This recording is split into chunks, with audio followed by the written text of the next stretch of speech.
कि अमेरिका ने मुख्तलिफ ममालिक से दरामद की जाने वाली मसनूआत पर नए टैरिफ लगा दिए हैं। इस हवाले से आपको बताएं कि अमेरिकी सदर ने हुक्मनामे पर दस्तखत भी किए हैं। पाकिस्तान को भारत के मुकाबले में बड़ा फ़ायदा मिला है। भारत पर 25 जबकि पाकिस्तान पर 19% टैरिफ आयद किया गया।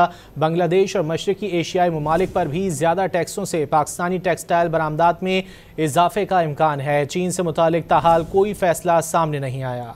अमेरिका की जानिब से दरामदी मसनूआत पर लगाए गए नए टैरिफ सामने आ गए। अमेरिकी सदर ने एग्जीक्यूटिव ऑर्डर पर दस्तखत कर दिए। पाकिस्तान को अमेरिका की जानिब से टैरिफ की मद में बड़ी रियायत मिल गई। वाशिंगटन ने भारत के मुकाबले में पाकिस्तान को रियायत देते हुए 19% टैरिफ आयद कर दिया। व्हाइट हाउस के मुताबिक ट्रम्प इंतजामिया ने पाकिस्तानी मसनूआत पर 19% जबकि भारत पर 25% टैरिफ आयद किया गया है। जनूबी एशिया के 3 बड़े मुल्कों में पाकिस्तान को सबसे ज्यादा रियायत दी गई है। पॉलिसीज पर इख्तलाफात के सबब अमेरिका ने कनाडा पर टैरिफ 25 से बढ़ाकर 35% कर दिया। अमेरिका ने स्विट्जरलैंड पर 39, तुर्की, इसराइल, अफगानिस्तान, जापान समेत दीगर कई ममालिक पर 15% टैरिफ लगाया है। पाकिस्तान की तरह इंडोनेशिया, मलेशिया, फिलिपाइन, थाईलैंड और कंबोडिया पर 19% टैरिफ लगाया गया है। बांग्लादेश, श्रीलंका, वियतनाम और ताइवान पर 20% टैरिफ आयद किया गया है, जबकि शाम पर सबसे ज्यादा 41% टैरिफ के नफाज का ऐलान किया गया है। चीन पर टैरिफ के हवाले से हतमी फैसला ताहाल नहीं किया गया। व्हाइट हाउस के मुताबिक जिन ममालिक से अमेरिका को तजारती फायदा पहुंच रहा है उन पर 10% टैरिफ लागू होगा, लेकिन जिन 40 ममालिक के साथ तजारती खसारा है उन पर अब 15% टैरिफ लगाया गया है। अमेरिका की इस नई पॉलिसी का इतलाक 7 अगस्त से होगा।